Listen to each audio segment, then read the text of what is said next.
여야도 비상 대응 체제에 들어갔습니다. 이번엔 장하영 기자 연결하겠습니다. 장 기자 나오십시오. 네, 국회입니다. 네, 어떻게 대응하고 있습니까? 네, 먼저 여당인 더불어민주당은 긴급 지도부 회의를 열고 북한의 추가 핵실험과 관련한 국회 차원의 규탄 결의안 채택을 추진하기로 결정했습니다.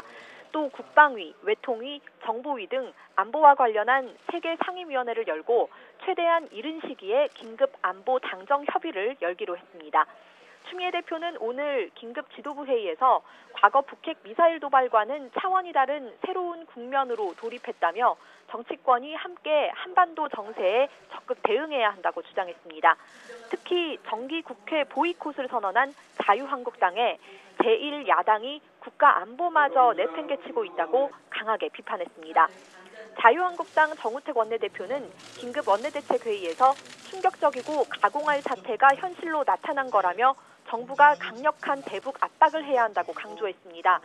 김장겸 MBC 사장의 체포영장 발부에 반발해 국회 보이콧을 선언한 데 대해서는 계획에 변함이 없다고 다시 확인했습니다.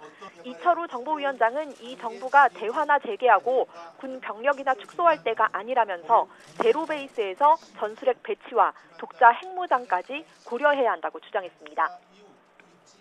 국민의당 안철수 대표는 북한의 6차 핵실험과 관련해서 문재인 대통령과 여야 대표들의 긴급 안보 대화를 제안했는데요. 국회 지도자가 모두 모여서 그 결론에 따라서 안보 문제를 실천해 나가야 한다는 겁니다. 안 대표는 대화 의지가 없는 북한의 대화를 더 이상 얘기하는 건 구걸에 가깝고 문재인 정부가 더 이상 대북 대화에 매몰되면 안 된다면서 이같이 주장했습니다. 바른정당도 긴급 최고위원회를 열어 문재인 정부의 대화 일변도 정책을 비판했습니다. 특히 김영우 국방위원장은 북한이 이제 핵 보유국임을 선언했다며 한반도 안보 문제에 있어서 게임의 룰이 완전히 바뀌었다고 주장했습니다.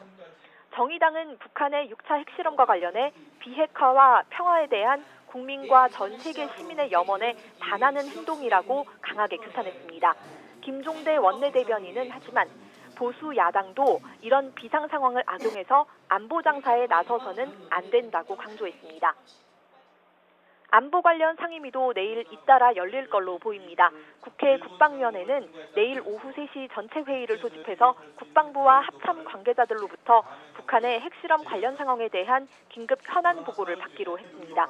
또 정보위원회와 외교통일위원회도 북한 6차 핵실험과 관련한 긴급 현안 보고를 받기로 했습니다. 지금까지 국회에서 YTN 장하영입니다.